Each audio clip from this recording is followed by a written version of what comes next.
17,000 रुपये kilo B लिया। हम्म, अल्लाह जाने हुण इह चों की सोना आऊगा ना साडी समझो गल बाहर आ। अच्छा पिछली फसल जिहड़ी सी मुंगरी शुंगरी ते मूलियां ते बड़ा कुछ बीजिया सी, बड़े शुगल कीते हम्म, ते कुछ नहीं पल्ले पिया। अच्छा 5 रुपये किलो गोभी विक गई है हाँ हैं। हाँ ते इसे तरह बाकी फसलों का भी यही हाल आ भी मंदा हाल जमींदार दा। अच्छा फिर किसी ने मशवरा दिता सियाने ने भी आ तुसीं भिंडी लाओ हम्म, ते हुण असीं भिंडी काश्त कीती आ 5 कनाल थां बतौर एक सैंपल तौर ते। अगर इस चों बेनीफिट अच्छा रहा हम्म, फिर इस फसल नूं वधा लांगे।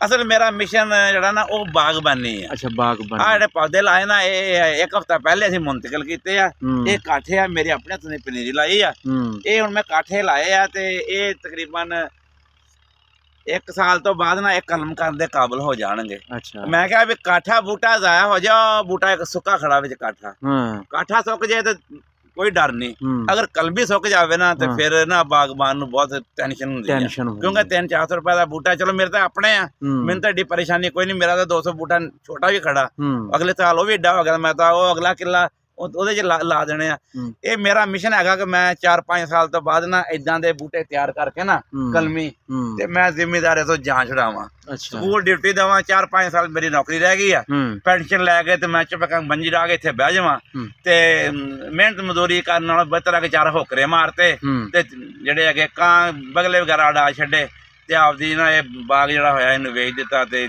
ਆਪਦੀ ਜਿਹੜੀ ਹੈਗੀ ਇਨਕਮ ਦਾ ਜ਼ਰੀਆ ਬਣ ਜੂਗਾ। ਫਸਲਾਂ 'ਚ ਕੁਛ ਨਹੀਂ ਬਚਦਾ। हम्म, ਜੇ ਟਰੈਕਟਰ ਵਹਾਉਂਦੇ ਆ 2,000 रुपया ਕਿੱਲਾ, ਮੋਟਰ ਵਾਲੇ ਜਾਂਦੇ ਆ 1,800 रुपये ਘੰਟਾ, हम्म, ਬੀਜ ਹੈ 17,000 ਨੂੰ ਕਿਲੋ। हम्म, ਤੇ ਉਹ ਕਿਸੇ ਦੇ ਕਹਿਣ ਤੇ ਨਾਲ ਸੱਜਿਓਂ ਪੈਂਦੀ ਆ ਤੇ ਉਹ ਸਾੜ ਮੱਠਾਂ ਦਾ ਖੱਬਿਓਂ ਪੈ ਜਾਂਦੀ ਆ। हम्म, ਉਹ ਜ਼ਿਮੀਂਦਾਰ ਦੇ ਚਪੇੜਾਂ ਹੀ ਵੱਜਦੀਆਂ ਖਰਚੇ ਵੱਲੋਂ ਤੇ अच्छा ਆਖਰ ਤੇ ਬੁਲੀਆਂ ਤੇ ਹਾਸਾ ਬਿਲਕੁਲ ਨਹੀਂ ਆਉਂਦਾ। हम्म, ਤੇ ਆਹ ਜਿਹੜੇ ਬੂਟੇ ਹੈਗੇ ਹਾਲਾਂਕਿ ਖਾਲੇ ਬੰਨਿਆਂ ਤੇ ਲਾਏ ਆ, ਹੂੰ। ਇਹ 2-3 ਲੱਖ ਰੁਪਏ ਦੇ ਫ੍ਰੀ ਵਿਕ ਜਾਂਦੇ ਆ। ਇਹੀ ਮੇਰੀ ਕਮੇਟੀ ਆ हम्म, ਤੇ ਮੈਂ ਇਦਾਂ ਹੀ ਆਹ ਲਾਏ ਆ। हम्म, ਇਸ ਤੋਂ ਬਾਅਦ ਫਿਰ ਮੈਂ ਅੱਗੇ ਲਾ ਦੇਣੇ ਹੈਗੇ ਆ। ਮੈਂ ਨਾ 300-400 ਬੂਟਾ ਮੈਂ ਤਿਆਰ ਕਰਕੇ ਹੂੰ। ਜ਼ਿਮੀਂਦਾਰਾਂ ਤੋਂ ਜਾਨ ਛੁਡਾਣੀ ਆ ਤੇ ਅੱਲਾ ਅੱਲਾ ਦਾ ਖੈਰ। ਨੇ ਨਾਲੇ ਮੁਹਤਰਮਾ ਨੇ ਤੁਹਾਨੂੰ ਕਿਸਾਨ ਕਾਰਡ ਦਿੱਤਾ ਵਾ, ਟਰੈਕਟਰ ਦਿੱਤਾ, ਤੁਹਾਨੂੰ ਸੋਲਰ ਤੇ ਟੂਬਲ ਦੇ ਰਹੀ ਆ, ਤੁਸੀਂ ਫਿਰ ਵੀ ਨਾ ਖੁਸ਼ ਹੋ? ਉਹ ਯਾਰ ਸ਼ਾਹਦ, ਹੂੰ, ਇਹ ਜਿਹੜਾ ਨਾ ਕਿਸੇ ਦੇ ਕਹਿਣ ਤਰ੍ਹਾਂ ਇਹ ਦੇਗ ਦੇ ਵਿੱਚ ਹੀ ਸਭ ਕੁਝ ਪੱਕੀ ਜਾਂਦਾ। ਹਾਂ ਇਹ ਸਾਡਾ ਹੱਥ ਕਦੋਂ ਪੜਦਾ ਉਹਨਾਂ ਟਰੈਕਟਰਾਂ ਸੋਲਰ ਪਲੇਟਾਂ ਤੱਕ। ਦੱਸੋ। ਇਹ ਕੁਰਾਂ ਦਾਦੀ ਵੀ ਉਹਨਾਂ ਮੁਕੱਦਰਾਂ ਦੇ ਨਿਕਲਦੀ ਆ ਜਿਨ੍ਹਾਂ ਦੇ ਪਰਚੇ ਨੂੰ ਰੰਗ ਲੱਗਾ ਹੁੰਦਾ। ਅੱਛਾ ਅੱਛਾ ਆਵੇ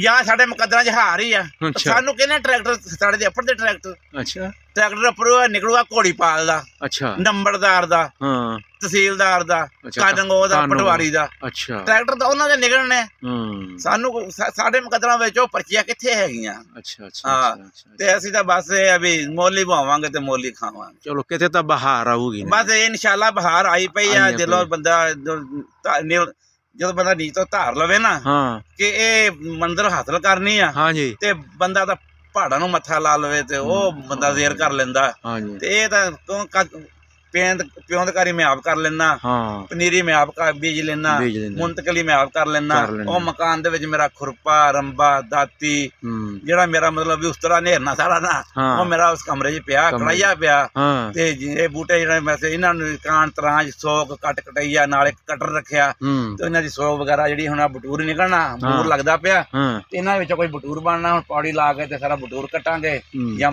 ਇੱਕ ਮਜ਼ਦੂਰ ਆ ਕੇ ਕਟਵਾਉਂਗਾ। ਹੂੰ, ਉਸ ਤੋਂ ਬਾਅਦ ਸਾਫ ਸੁਥਰਾ ਅੰਬ ਹੋਊਗਾ। ਮਾਸ਼ਾਅੱਲਾ ਕਿਲੋ ਦਾ ਅੰਬ ਲੱਗ ਜਾਂਦਾ। ਹੂੰ, ਸਿੱਧੀ ਜਿਹੜੀ ਐਸ ਅੰਬ ਤਾਂ ਪਹਿਲੇ ਤਾਂ 80 ਪੇਟੀਆਂ ਲੱਤੀਆਂ ਇੱਕੋ ਤੇ ਹੂੰ 80 ਪੇਟੀਆਂ।